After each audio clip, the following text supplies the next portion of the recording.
नमस्कार प्रिय छात्रों, एक और शानदार वीडियो क्लास स्टैटिक जीके में आप सभी का बहुत बहुत स्वागत है। माय डियर फ्रेंड्स, इससे पहले भी स्टैटिक जीके की एक क्लास हो चुकी है और बहुत शानदार क्लास है। आप चैनल पर विजिट करके उसको भी देखें। प्रिय छात्रों, आज की क्लास का बड़ा महत्वपूर्ण टॉपिक है। टॉपिक इसलिए महत्वपूर्ण है क्योंकि आप किसी भी एग्जाम पेपर को उठा लीजिए, प्रीवियस एग्जाम पेपर लगाइए, जिससे आपको ये पता लगेगा कि यहाँ से अंतर्राष्ट्रीय संगठन एवं मुख्यालय, यहाँ से कोई ना कोई क्वेश्चंस जरूर पूछा जाता है, तो काफ़ी महत्वपूर्ण हो जाता है। माय डियर फ्रेंड्स, समझने वाली बात यह है कि प्रायोरिटी के तौर पे यहाँ से सबसे पहले जो क्वेश्चन बनता है वो ये बनता है कि किस संगठन का मुख्यालय कहाँ पर है। तो माय डियर फ्रेंड्स, ध्यान दीजिएगा और ध्यान से समझिएगा। काफ़ी नॉलेजेबल क्लास है ये आपके लिए, और आपको निश्चित तौर पे ये अंतर्राष्ट्रीय संगठन और उनके मुख्यालय बेहतरीन और शानदार कॉन्सेप्ट से याद हो जाएंगे। माय डियर फ्रेंड्स, स्टार्ट करते हैं अंतर्राष्ट्रीय संगठन एवं मुख्यालय। सबसे पहले मैं बात करता हूं यहाँ पे अंतर्राष्ट्रीय मुद्रा कोष, इसको IMF बोलते हैं, means international monetary fund, IMF। सबसे पहला और प्रायोरिटी पे जो क्वेश्चन है, इसका मुख्यालय कहाँ है। माय डियर फ्रेंड्स, छात्रों को लगभग ये लगता है कि मुख्यालय कुछ समय के लिए याद हो सकता है, लेकिन हमेशा के लिए याद नहीं हो सकता। इस विचार को अपने दिमाग से हटा दीजिए, क्योंकि अब आपको हमेशा के लिए याद होने वाला है, और इसका मुख्यालय है Washington DC। My dear friends, Washington DC जो है, इसका फुल फॉर्म है district of Columbia. Washington DC में इसका मुख्यालय है। याद कैसे रखेंगे बात, और कॉन्सेप्ट आप इतना बेहतरीन तरीके से समझिएगा कि जिसके घर में मुद्रा होगी, मुद्रा का भंडार होगा, पैसा होगा, तो तमाम संसाधनों के साथ उसके घर में वॉशिंग मशीन होगी, AC भी होगी, लेकिन वो ऑप्शन में नहीं मिलेगी, वॉशिंग मशीन जरूर।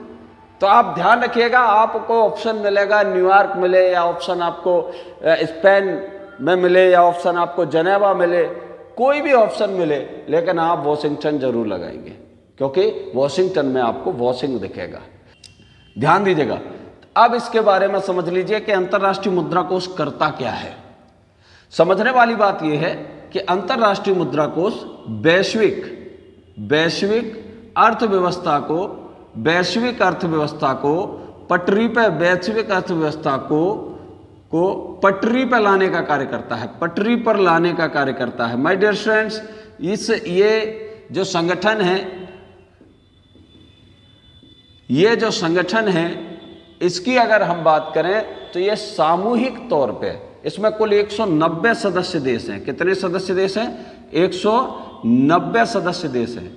और ध्यान रखने वाली बात यह है कि 190 सदस्य देशों में सामूहिक तौर पे ये सभी देशों की, में अगर किसी की अर्थव्यवस्था खराब है, कोई देश के आर्थिक हालात खराब हैं, कोई देश में पैसे की तंगी है, बहुत ज़्यादा गरीबी से जूझ रहा है, तो ऐसी स्थिति में ऐसे देशों की सहायता करने का काम करता है अंतर्राष्ट्रीय मुद्रा कोष। प्रिय छात्रों, समझने वाली बात है, बहुत शानदार तरीके से अंतर्राष्ट्रीय मुद्रा कोष ऐसे देशों को जो आर्थिक हालात खराब हैं, उनसे जूझ रहे हैं, उन्हें सस्ते ऋण उपलब्ध कराने का कार्य करता है। तो समझने वाली बात यह है कि काफ़ी महत्वपूर्ण संगठन हो जाता है। हाल ही में यह चर्चा का विषय भी रहा है प्रिय छात्रों, और चर्चा का विषय इसलिए रहा है क्योंकि समझने वाली बात यह है कि पाकिस्तान जो है वो इसके बड़े चक्कर लगा रहा है। हालांकि मैं इससे पहले पाकिस्तान चाइना के चक्कर लगाता था, और चाइना ने पाकिस्तान का साथ भी दिया है, लेकिन अब पाकिस्तान के हालात बहुत खराब हो गए, बहुत नाजुक दौर से गुजर रहे हैं।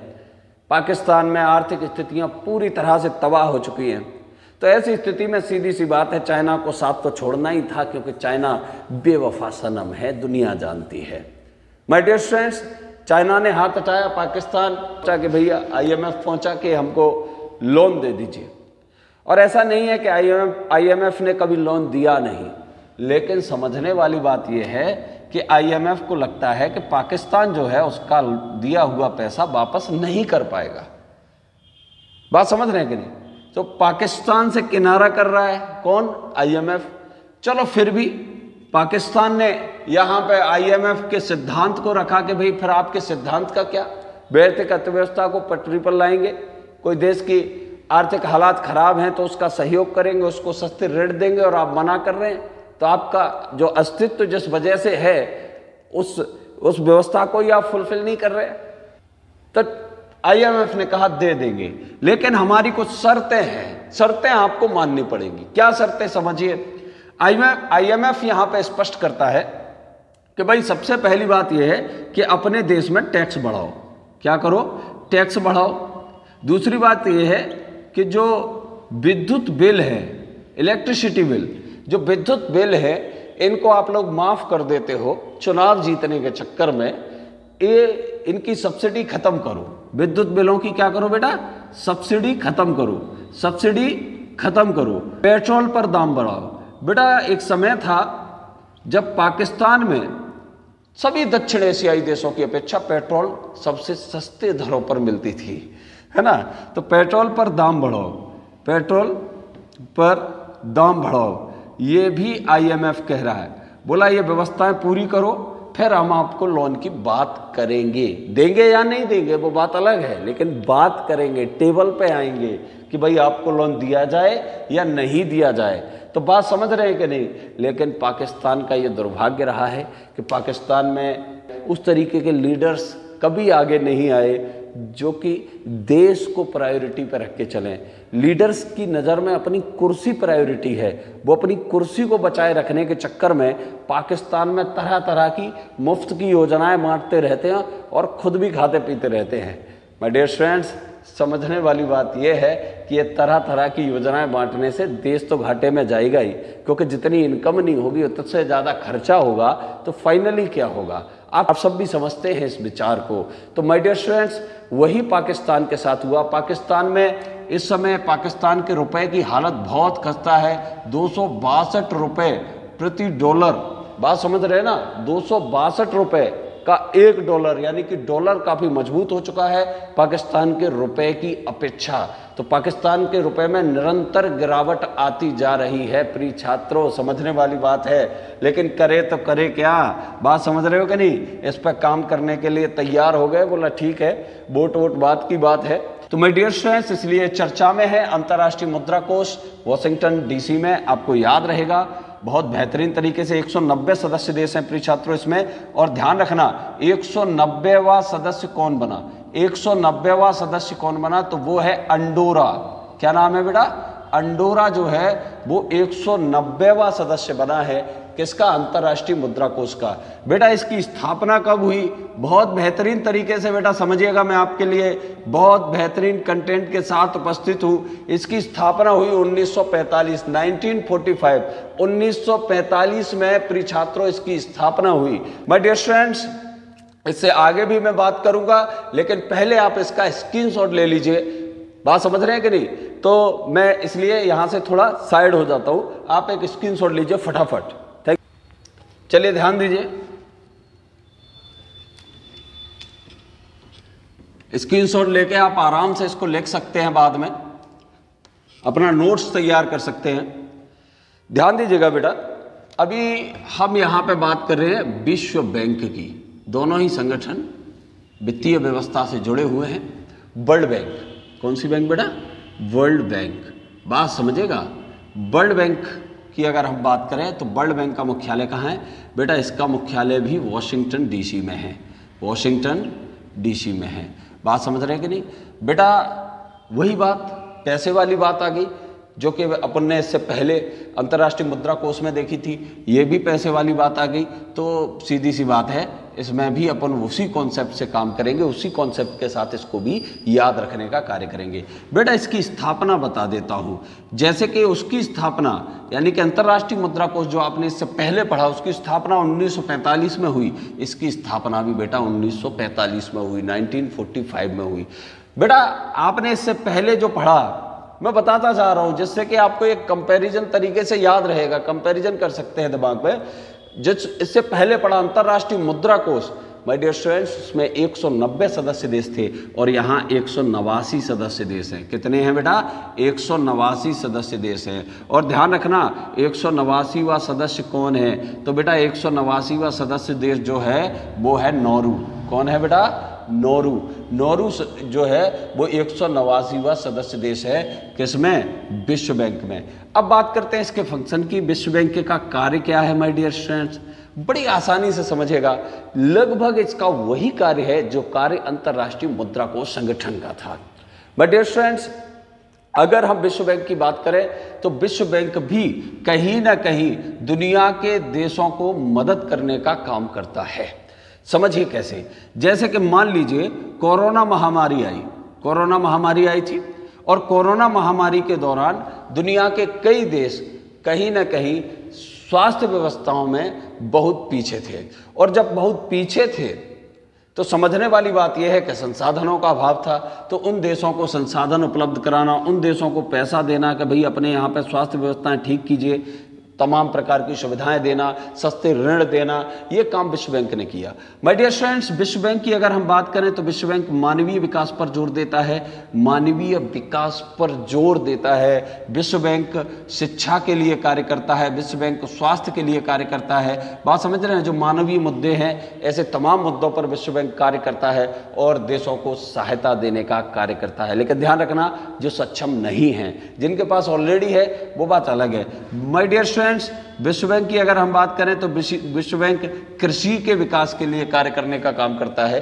और कृषि के विकास की अगर हम यहाँ पे बात करें तो समझिएगा जैसे कि सिंचाई परियोजनाओं में पैसा लगाना, ये तमाम कार्य किसके रहते हैं? विश्व बैंक के रहते हैं। उन देशों के लिए जो देश कहीं ना कहीं इन व्यवस्थाओं को जुटाने में सक्षम नहीं हैं। माय डियर स्टूडेंट्स, आगे अगर हम यहाँ पे बात करें तो विश्व बैंक पर्यावरण के लिए भी कार्य निरंतर जारी रखता है। पर्यावरण के क्षेत्र में भी विश्व बैंक कहीं ना कहीं देशों को अनुदान देता रहता है कि आप अपने यहाँ पर्यावरण के क्षेत्र में ये कार्य कीजिए, ये कार्य कीजिए। तो बहुत बेहतरीन तरीके से पर्यावरण के क्षेत्र में भी विश्व बैंक कार्य करने का काम करता है, सस्ते ऋण देने का कार्य करता है। तो प्रिय छात्रों, विश्व बैंक का मुख्यालय जिस तरीके से अंतर्राष्ट्रीय मुद्रा कोष, इंटरनेशनल मॉनेटरी फंड का मुख्यालय वॉशिंगटन में है, यहाँ भी वॉशिंग मशीन आ रही है प्रिय छात्रों, और वॉशिंग मशीन तभी आएगी जब पैसा आएगा। बात समझ रहे हैं कि नहीं? तो ये दोनों पैसे यानी कि धन से रिलेटेड, मनी से रिलेटेड संगठन है। तो आप समझ ही रहे हैं कि पैसा क्या करता है? संसाधन जुटाता है, और एक संसाधन का नाम आपको ऑप्शन में मिल जाएगा। बात समझ रहे हैं कि नहीं? तो माय डियर स्टूडेंट्स, आगे बढ़ते हैं बहुत शानदार तरीके से। क्लियर? ध्यान दीजिएगा। अभी मैं स्क्रीनशॉट लेने के लिए आपको बिल्कुल समय दे दूंगा, लेकिन उससे पहले आप चीज़ों को समझते जाइए। प्रिय छात्रों, अब मैं यहाँ पे बात करने वाला हूँ, ध्यान दीजिएगा, विश्व व्यापार संगठन की। किसकी? विश्व व्यापार संगठन की। माय डियर स्टूडेंट्स, विश्व व्यापार संगठन की अगर हम यहाँ पे बात करें, world trade organisation, world trade organisation, तो वर्ल्ड ट्रेड ऑर्गेनाइजेशन की अगर हम बात करें तो सबसे पहला जरूरी कार्य कि इसका मुख्यालय कहाँ है, इसका मुख्यालय कहाँ है। तो माय डियर स्टूडेंट्स समझिएगा, इसका मुख्यालय है जेनेवा में। ज़्यादातर छात्र जिन्हें कोई आंसर पता नहीं होता वो जेनेवा आंसर लगा देते हैं और सोचते हैं कि चलो भगवान कर ही देगा सही, लेकिन नहीं, ऐसा नहीं है, आपको पता होना चाहिए। आप समझिए, मैं यहाँ पे आपको एक सिंपल सी कहानी सुनाता हूँ, और वो कहानी लगभग 8-10 आपके अंतर्राष्ट्रीय संगठन और उनके मुख्यालय चुटकियों में याद करा देगी। कैसे? समझिए बेटा, मान लीजिए कोई व्यक्ति व्यापार के लिए पैसा चाहता है तो कहाँ जाएगा? वॉशिंगटन डीसी जाएगा, और वहाँ से उसने पैसा लिया, क्योंकि यहाँ पे विश्व बैंक है, मुद्रा कोष है, वहाँ से उसने पैसा लिया। और जब वहाँ से उसने पैसा लिया तो बोला व्यापार कहाँ करेगा? बेटा ऑप्शन में स्पेन है, बेटा ऑप्शन में मॉन्ट्रियल है, बेटा ऑप्शन में वियना है, बेटा ऑप्शन में द हेग है, तमाम ऑप्शन आएंगे, लेकिन एक ऑप्शन आपको मिलेगा Geneva. My dear friends, Geneva जीने वाला, जहां जीने वाला होगा। जहां जीवन होगा वहीं व्यापार लगाइए, वहीं पर चलेगा। कहीं जंगल में लगा दिया तो मंगल करते रह जाओगे बैठे बैठे, व्यापार नहीं चलेगा। तो विश्व व्यापार संगठन का मुख्यालय कहाँ पे है? विश्व व्यापार संगठन का मुख्यालय जो है वो जिनेवा में है। बहुत शानदार तरीके से आप इसको याद रख सकते हैं। प्रिय छात्रों आगे देखिए, आगे देखिए, आपको और याद कराता हूं मैं यहाँ पे। बौद्धिक संपदा संगठन, माय डियर स्टूडेंट्स, बौद्धिक संपदा संगठन।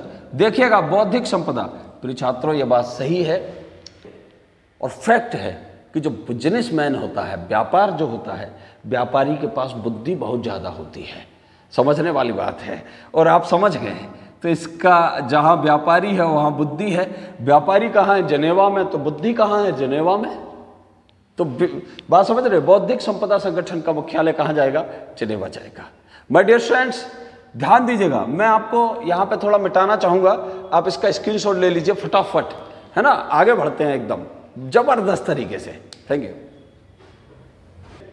ओके ओके ओके, चलिए आगे बढ़ते हैं।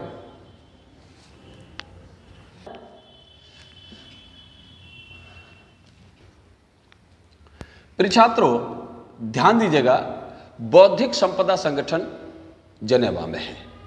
तो यहाँ पे व्यापार देख लिया, बौद्धिक संपदा देख ली, है ना। बौद्धिक संपदा भी वहीं जहाँ व्यापार है।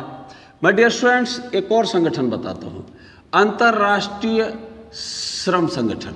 अंतर्राष्ट्रीय श्रम संगठन, बेटा इसको बोलते हैं ILO, international labour organisation. International labour organisation, अंतर्राष्ट्रीय श्रम संगठन। मुख्यालय कहाँ जाएगा? हा? अगर मैं चाहूँ तो आपको यहाँ ऑप्शन दे दूँ, लेकिन जरूरत नहीं है, आप तो बस सुन लो, याद हो गया। बात समझ रहे हो बेटा? जहाँ व्यापार है, जहाँ व्यापार लगेगा, कंपनी फैक्ट्री लगेगी, वही तो श्रमिक होगा। बात समझ रहे हैं कि नहीं? तो बात समझ रहे हो, व्यापार कहाँ हो रहा है? जिनेवा। बौद्धिक संपदा जिनेवा, तो श्रम कहाँ होगा? जिनेवा। बात समझ रहे हैं कि नहीं? तो अंतर्राष्ट्रीय श्रम संगठन हेडक्वार्टर है वो कहाँ पे है? जिनेवा में है। मैं समझता हूँ आपको याद हो गया होगा। माय डियर स्टूडेंट्स लाइक करते जाओ, जिन्होंने सब्सक्राइब नहीं किया है वो सब्सक्राइब भी करते जाएं, है ना।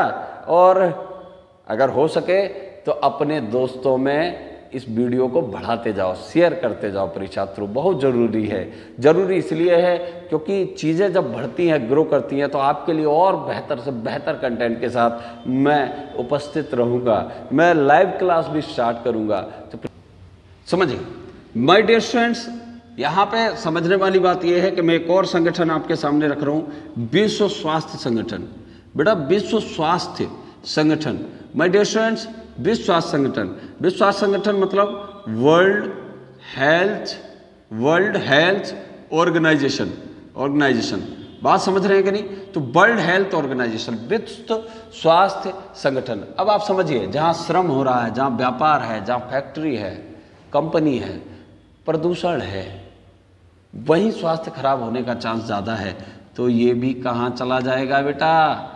ये भी चला जाएगा जिनेवा में। और ध्यान रखना, अंतर्राष्ट्रीय मौसम विज्ञान संगठन। माय डियर स्टूडेंट्स मौसम विज्ञान संगठन, अंतर्राष्ट्रीय मौसम विज्ञान संगठन।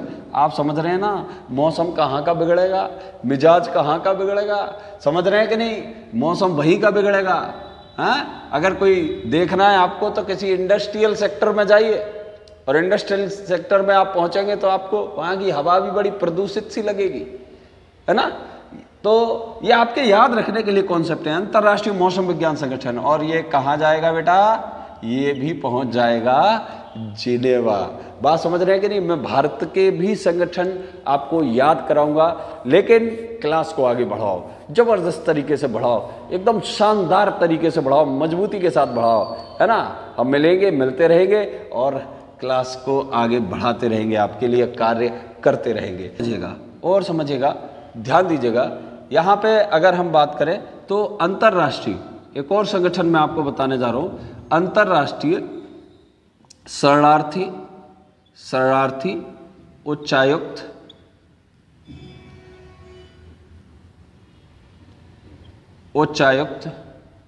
संगठन। माय डियर स्टूडेंट्स अंतर्राष्ट्रीय शरणार्थी उच्चायुक्त संगठन। तो शरणार्थी कहाँ होंगे? लीजिए बेटा, शरणार्थी वहाँ होंगे जहाँ जनता ज़्यादा होगी, हैं, जीने वाला ज़्यादा होगा। कहाँ जाएगा? जेनेवा। आखिर जेनेवा का कॉन्सेप्ट तो उसी से चल रहा है ना, जीने वाले से, जनता से। तो जहाँ जनता ज़्यादा होगी वहाँ पे शरणार्थी भी कहीं ना कहीं ज़्यादा होंगे। एक और चीज़ आपको यहाँ पे स्पष्ट किए देता हूँ, बड़े ध्यान से समझिएगा माय डियर स्टूडेंट्स, ध्यान रखिएगा। यहाँ पे मैं आपको बता देता हूँ, ध्यान दीजिए। अंतर्राष्ट्रीय विश्वविद्यालय संगठन, विश्वविद्यालय संगठन, बेटा इस संगठन को संयुक्त राष्ट्र विश्वविद्यालय भी कह सकते हैं, कोई दिक्कत नहीं है। संयुक्त राष्ट्र के सारे संगठन इंटरनेशनल हैं, तो अंतर्राष्ट्रीय विश्वविद्यालय संगठन, इसका मुख्यालय कहाँ है? बताइए बताइए, है कोई जाए जरा ढूंढ के लाए, हैं, ढूंढ के लाओ, कहाँ पे है? ऑप्शन, अरे ऑप्शन की आदत ना, आपको ऑप्शन की जरूरत नहीं पड़ेगी। हाँ, क्योंकि अब आपके लिए चीजें होगी बहुत आसान, इसलिए अब ऑप्शन नहीं, सिलेक्शन का काम होगा माय डियर फ्रेंड्स। और देखिएगा इसका आंसर है टोक्यो। टोक्यो कहाँ है फिर छात्रों? टोक्यो है जापान में, है कहाँ पे है? जापान में। जापान में।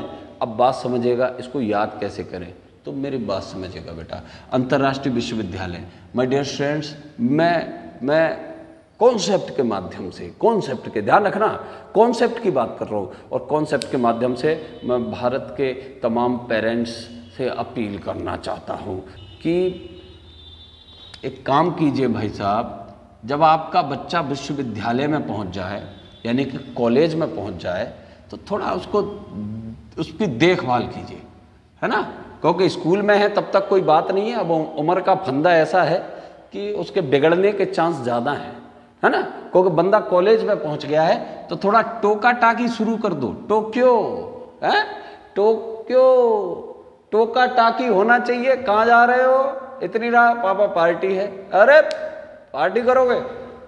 घर बैठो, बात समझ रहे हो?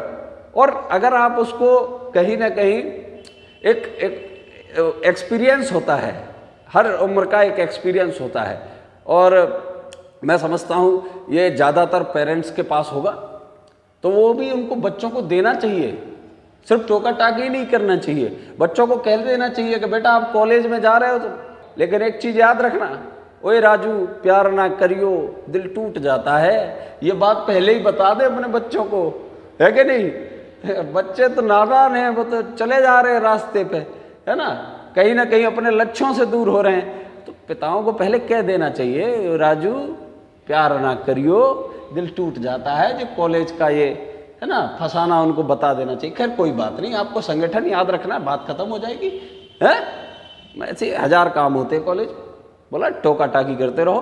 टोक्यो तो माय डियर स्टूडेंट्स, बहुत बेहतरीन तरीके से आगे बढ़ते हैं, क्लास में बने रहिए, है ना। वैसे भी मैं बहुत बड़ी क्लास नहीं बनाता, हाँ जब लाइव आऊँगा तब जरूर 1.5 घंटे 2 घंटे 2.5 घंटे, है ना। और मैं ये बात प्रॉमिस के साथ कहता हूँ कि आप लोग उस क्लास से हटेंगे नहीं, हाँ, लेकिन आपका नेट जरूर ख़त्म हो जाएगा, वाईफाई रखें। चलिए आगे बढ़ते हैं, स्क्रीनशॉट ले लो। स्क्रीनशॉट ले लिया होगा प्रिय छात्रों। माय डियर स्टूडेंट्स, नए संगठन की बात करते हैं हम यहाँ पे, सार्क, जिसे दक्षेस भी कहा जाता है। क्या कहा जाता है? दक्षेस। प्रिय छात्रों, सार्क का फुल फॉर्म अगर देखेंगे आप, तो south Asian association for regional cooperation. फिर मैं एक बार रिपीट कर देता हूं, south Asian association for regional cooperation. My dear friends, ये दक्षेस संगठन अहम हो जाता है, क्योंकि इस दक्षेस संगठन में भारत भी है, और क्वेश्चन कैसे फ्रेम होता है मैं ये भी बताऊंगा।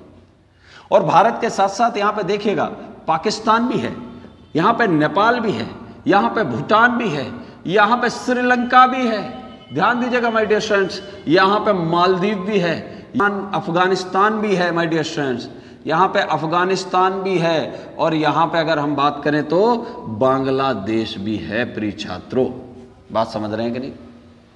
अब अगर हम बात करें तो आप देख रहे हैं कि इसमें कुल कितने सदस्य देश हैं? 1 2 3 4 5 6 7 8, कुल 8 सदस्य देश हैं। कितने बेटा? 8 सदस्य देश हैं इसमें। और आप देख ही रहे हैं भारत तो है ही, लेकिन भारत के साथ पाकिस्तान भी है। ये कहीं ना कहीं थोड़ा अनोखा लगता है, क्योंकि जहाँ भारत होता है वहाँ पाकिस्तान नहीं होता, और जहाँ पाकिस्तान होता है वहाँ भारत नहीं होता। जनरली तौर पे आप कोई भी संगठन उठा लीजिए, क्वाड वगैरह, भारत का खेमा अलग रहता है और पाकिस्तान का खेमा अलग रहता है। क्योंकि और बेटा यहाँ का इसका मुख्यालय देख लेते हैं, ध्यान दीजिएगा। इसके मुख्यालय की अगर हम बात करें तो इसका मुख्यालय जो है वो काठमांडू में है। कहाँ पे बेटा? काठमांडू। और काठमांडू आप भी जानते हो कहाँ पे है? नेपाल में है। काठमांडू कहाँ पे बेटा? नेपाल में। तो काठमांडू नेपाल में इसका मुख्यालय है। ये बेटा इसकी स्थापना कब हुई? तो इसकी स्थापना हुई 1985 में ये संगठन एस्टेब्लिश हुआ। माय डियर स्टूडेंट्स, क्वेश्चन कैसे फ्रेम होता है? तो क्वेश्चन फ्रेम ऐसे होता है कि आपको 4 ऑप्शन दे देंगे। बात समझ रहे हैं कि नहीं? 4 ऑप्शन दे देंगे, 4 में से 3 तो इन नामों में से दे देंगे, और चौथा ऐसा कोई नाम रख देंगे, जैसे कि मान लीजिए यहाँ पे एक नाम दे दिया म्यांमार, और यहाँ पे एक नाम दे दिया भूटान, यहाँ पे एक नाम दे दिया मालदीव, और यहाँ पे एक नाम दे दिया बांग्लादेश। और आपसे पूछ लेंगे कि बताइए निम्न में से कौन एक देश सार्क संगठन यानी कि दक्षेस का सदस्य नहीं है। दक्षेस हिंदी में कहते हैं दक्षिण एशियाई सहयोग संगठन, तो उसका सदस्य नहीं है। तो माय डियर स्टूडेंट्स, आप आंसर करेंगे किसका? म्यांमार का। ज़्यादातर क्वेश्चन इसी तरीके से फ्रेम होता है, तो ध्यान रखिएगा। यहाँ पे ध्यान रखने के लिए मैं आपको यहाँ पे बताना चाहूँगा, बात समझिएगा। मैंने ये थोड़ा मैप बना दिया है यहाँ पे आपके समझने के लिए, जिससे आप बहुत बेहतरीन तरीके से चीज़ों को समझ जाएंगे। देखिए, क्या नेपाल है? बिल्कुल सब भारत से लगे। क्या भूटान है? क्या बांग्लादेश है?